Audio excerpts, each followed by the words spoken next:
welcome to another edition of XFeed. My name is The Schiller. Pleasure to have you here with me. Hope you stay for the whole episode, but if you're only here for 5 or 10 minutes, well, that's enough for me. So we're going over some articles that people are talking about the PR within Web3, a huge focus on the Asian markets, as well as some significant events happening in Singapore, show you the inside of the Azuki event, I guess, and a whole lot more. So let's get into things. So this article that was put out on hackernoon.com was titled "Why Web3 Projects Need Ongoing PR to Stay Relevant: The Promise versus the Reality." And I think for anybody that's in the Web3 space, we generally say, yep, we need to have that presence. We need to have that touch point.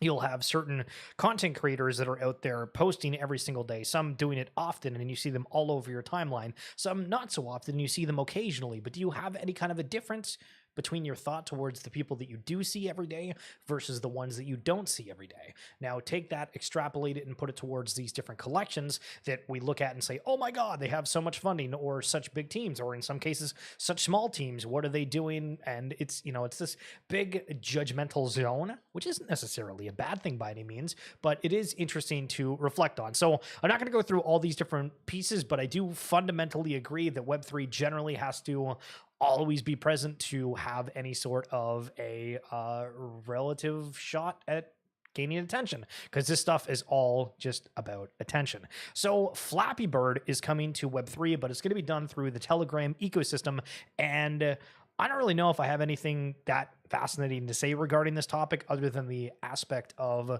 the IP matters, right? When I say Flappy Bird, you're like, I remember playing that game before. That's still around. Oh, now it's coming back in Web3. Do you care about it more because of that? Well, not really, but you have a touching point and it's a hit of nostalgia, and that is priceless. So very intrigued to see what happens with that. And it's funny because at the same time, I was watching a YouTube video that was from Noti here, and he brought up a very popular streamer that did an entire video that was like a hit piece on Flappy Bird. So here's a quick clip from that. That's true. So while I see videos like this, where this guy 370,000 views, which I like his videos. Sometimes they're funny. Talks about like some crypto, whatever weird thing. Sure, he's right. But then they just like to throw in, all crypto's a scam, all crypto's this, whatever. And really what these people are doing without actually realizing what they're doing is it's gross negligence, because they haven't researched anything. They won't tell their followers about how they're just getting absolutely dunked on with inflation. So I'm not going to play the whole clip. If you want to see it, hold Bitcoin or lose everything. It's a very laid back conversation where he's given reasons for crypto being taken more seriously and why people should look into it. But it is a good point, right? For all these narratives, whether it's a news source, whether it's me, whether it's other people you see online, everybody has different levels of education on certain topics that they talk about. Is it a good thing or a bad thing? Well, it kind of depends what you're searching for. But obviously the guys is like, everything in crypto is a scam. Well, people in the space are like, hey, Flappy Bird's a huge hit of nostalgia. If they're able to bring that back where it's a sustainable game, build more on top of that, maybe they'll get a bigger community and it could create jobs and everything else. You don't actually know, right? But people do present things in a completely negative light to try to get that extra little bit of engagement. Now, this was pretty crazy that came out yesterday, I believe. Bhutan has quietly amassed nearly $1 billion worth of Bitcoin. The small South Asian country in the Himalayas currently has 13,011 Bitcoin, currently worth $780 million. Insane that we're seeing several countries quietly accumulating. Now, some news coming out of Apecoin and the DAO, Puffles x Apechain x Mochaverse DAO limited edition NFT collection. Now, this is whatever. But what's really interesting is this Puffles thing, right? Okay, screw the NFT mint for a second. So the number one NFT launchpad tool on Apechain, when we talk about how difficult things were previously within the space, people grossly overpaying for devs, things not happening the way you want, all of these, whether it be AI tools or just tools tools for people to use is coming, and it's happening very, very quickly. And I think these are awesome advancements. Yes, we use the term advancements because this is the kind of stuff that moves the space forward. So launch your NFT collection in 2 minutes. Number one NFT launchpad marketplace upcoming on Apechain. No code tool for no code tool for NFT creators to launch their NFT collections under 2 minutes. So if you're somebody out there that maybe takes photography and you're like, okay, I have a couple pieces, this would be cool to be able to put on like a chain. I've heard of like the Bored Ape thing. Well, okay, here's an opportunity for you to do that. If there's, you know, the digital PFPs type generative idea that you want to do, you can do that as well. And not going to go over a whole lot, but it shows these things with, you can have the whitelist addresses picked, which ones you want to have airdrop. They even give you kind of like a layout of, hey, depending on what you want your sales page to look like for the mint, it's awesome. And they also break down kind of the royalties they take. So we charge only 5% on primary mint sales. There's no charge for completely free mints or if the project doesn't achieve any sales, but then they also take 5% post mint. So we can talk about royalties, all that other jazz, which we went to at length yesterday, but it is really, really cool to see these type of toolings popping up here and there. Now, just a thought experiment for you. This one coming from Johnny. So do we all agree these are the big four in NFTs? And for anybody listening on audio, it's an image of a doodle, an image of a Bored Ape, an image of a pudgy penguin, and an image of an Azuki. So do you think of all of the different brands within the Web3 space that these four are the big four that's going to amass an audience that's outside of kind of this Web3 bubble that we talk about? And we're again going to get into some of the Azuki events here momentarily. Pudgy's also doing one as well. So D Farmer shared this thing from BasedAI, and it's brain credits of some sort. This is like an AI voice, so if you absolutely hate AI voices, well, listen, you're going to hate this. But here's a quick 2-minute clip of explaining what this is. BasedAI introduces brain credits. These tokens represent a new approach to AI ownership and participation. Let's explore how they work and what they mean for the future of artificial intelligence. Brain credits function as digital tokens, redeemable for full or fractional ownership of a brain. To obtain brain credits, you burn BAPE coin. Initially, they are distributed at 1 brain credit for every BAPE coin burned, but that rate increases as more BAPE coin is burned. A BasedAI brain can always be redeemed with 1,000 brain credits, and there are 2 ways to use these credits to participate. You can own them individually, giving you direct control to buy or redeem your credits as you please.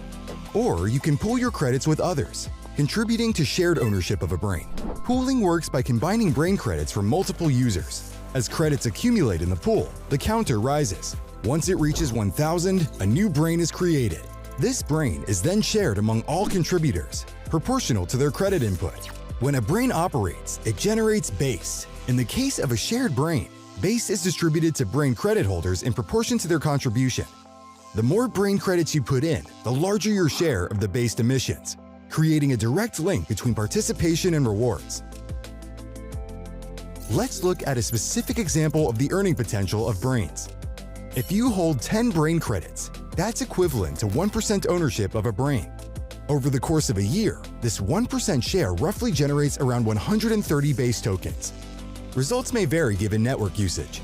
Brain DAOs introduce a collaborative aspect to AI management. As a member of a Brain DAO, you have a say in how the BasedAI protocol operates. This includes voting on upgrades, changes to reward structures, and other key decisions. Early participation in the BasedAI ecosystem comes with certain advantages. Those who join earlier typically have easier access to brain credits and may accumulate base more rapidly.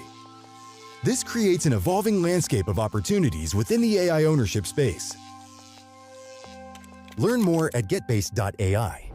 So initial reactions, right? Yo, Blocks, what's going on, brother? How you doing? How ASM should have done it, made it a 404, linked to the Asto token. So, I mean, some of like the initial reactions that I have to this is, one, it's interesting that they're using BAPE coins, which again, they're trying to attract an audience that is, you know, having a ton of tokens that hold, or sorry, holders that own the token.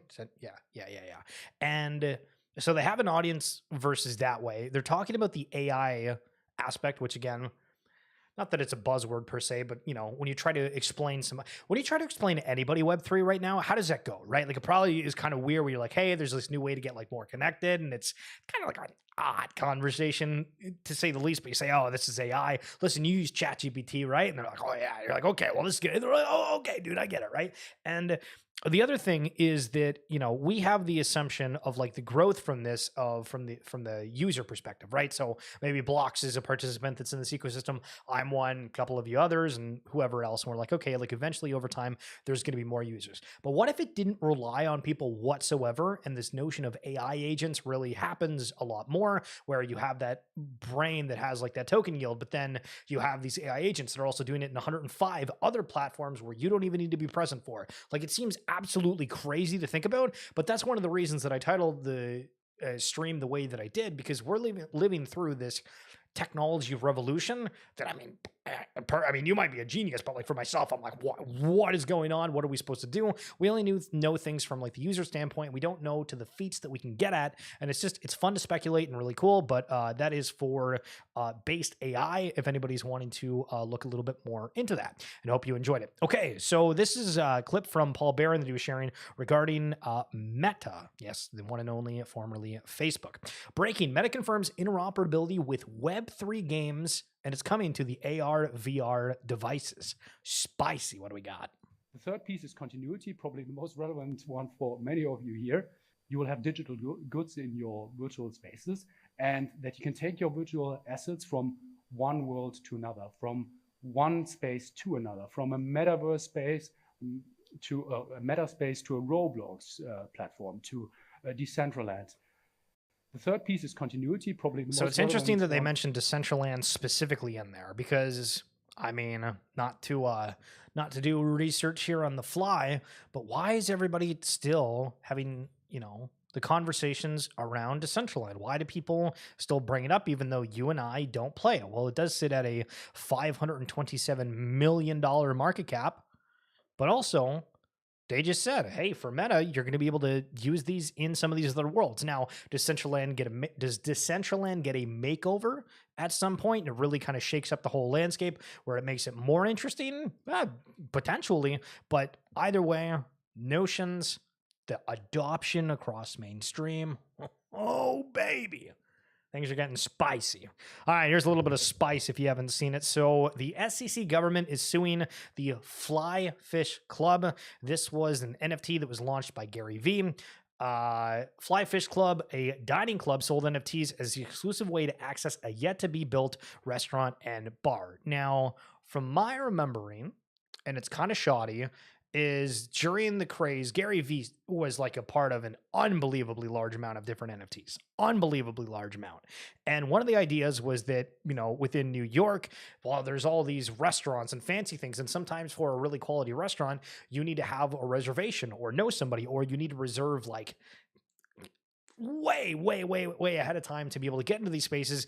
And I thought at the time that the Fly Fish Club thing was access to other restaurants, but they were also going to make a restaurant of their own. So knowing that it was only for them, they sold it way ahead of time, which is the same thing for almost every single project, right? Like, I mean, Apes, I don't think ever really mentioned it on like the first roadmap, maybe on the second one about like a Miami clubhouse. We had, I'm trying to think. There was another collection that came out that said, "Hey, we were doing some." Oh, what the hell is the guys that did the board jerky, the Meta Club or whatever. The guy named Steiny is a part of it, and some other the Nelk Boys membership. Holy smokes. Thank you, memory. And they were like, hey, we're going to sell these NFTs and you can like access gyms around the world in the US or whatever. And we don't have any of those actually built yet. And so that was kind of another one of, selling these ideas. It sounded cool, but again, with the way the NFTs have been perceived, it hasn't really gone over that great. And so it's kind of funny because you have like such a negative headline at the same time that Gary Vee is like, hey, we have a new V-Friend show that's coming out. And if you have kids, come check out our cartoon. And then at the same time, you have like these negative headlines. And of course, if you like the show, okay, whatever, you can, depict and choose what you like and dislike. But Tim Livingston giving the TLDR on the Flyfish NFT. So it sold the NFTs for $14.8 million US. $14 million.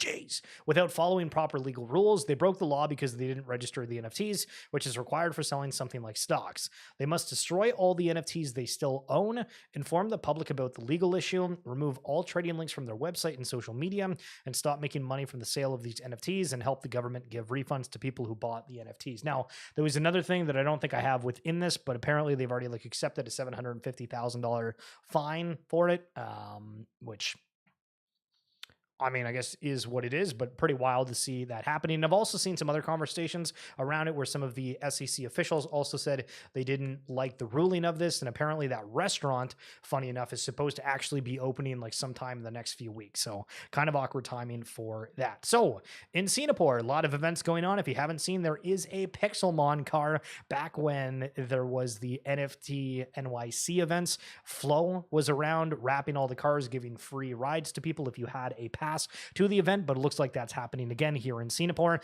I didn't really think the Signapore event was going to be that massive, but apparently I am a naive dummy because wow, we got rides, we got a whole lot more, and we're going to be covering a bunch of things in a moment. But what I do want to also highlight is that the regulatory landscape is still kind of shaping up, and we talked about this the other day, but I didn't really understand what in the halibut that it meant. And this post gives it in a little bit of a better term. So Hedera, which is a Web3 ecosystem, joins Ripple and Aptos Foundation in the Mika Crypto Alliance, launches asset tokenization studio. So Hedera joined forces. Holy smokes! Excuse me. I'm trying to talk quietly, but I'm still trying to get through things quickly.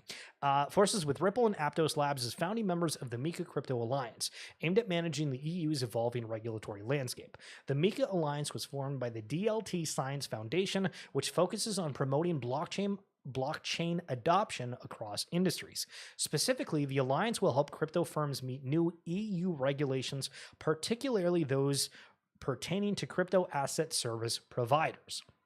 And for the asset tokenization studio, Hedera also recently launched its asset tokenization studio, designed to facilitate the issuance and management of tokenized assets like bonds and equity. So again, more and more stuff coming on chain, but the big overarching thing is that in the regulatory landscape, they're trying to have some clarity. But back to Signapore and what people have learned from that. Bear Snake from Forgotten Runes said, biggest takeaway after the initial 24 hours of gaming, meetings, and events in Signapore, you are not going to have a successful Web3 game unless you are tapped into the Asian market. Now, we've highlighted different stats throughout the past several months of people highlighting, the video games, digital economies, everything within the Asian markets is infinitely bigger than other places within the world. And this is just highlighting that notion. Now, Izuki, they did have an event within Signapore. Not everybody's running IRL events, but a couple of them are.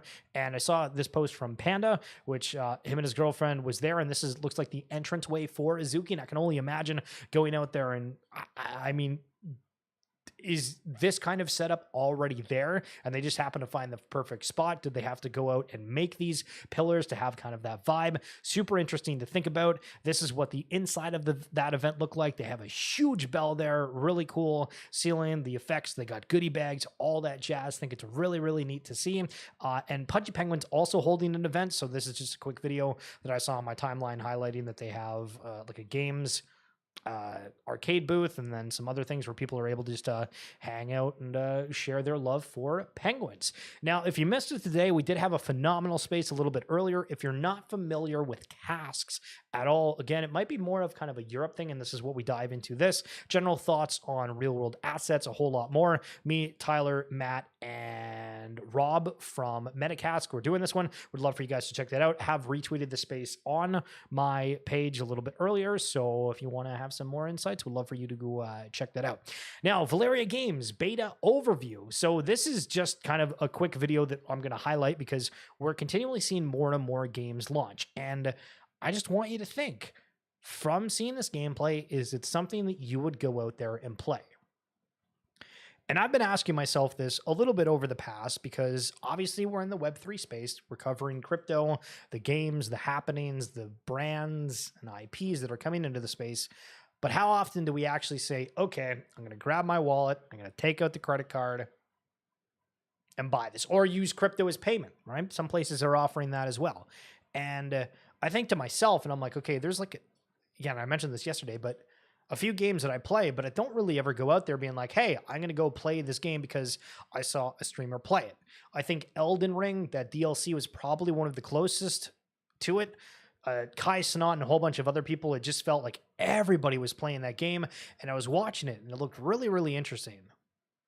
And then I thought about it, and I'm like, I would suck at this game. I would genuinely start hating my life if I played this game, because it's not a game that I'm into, but it looked cool watching others play that.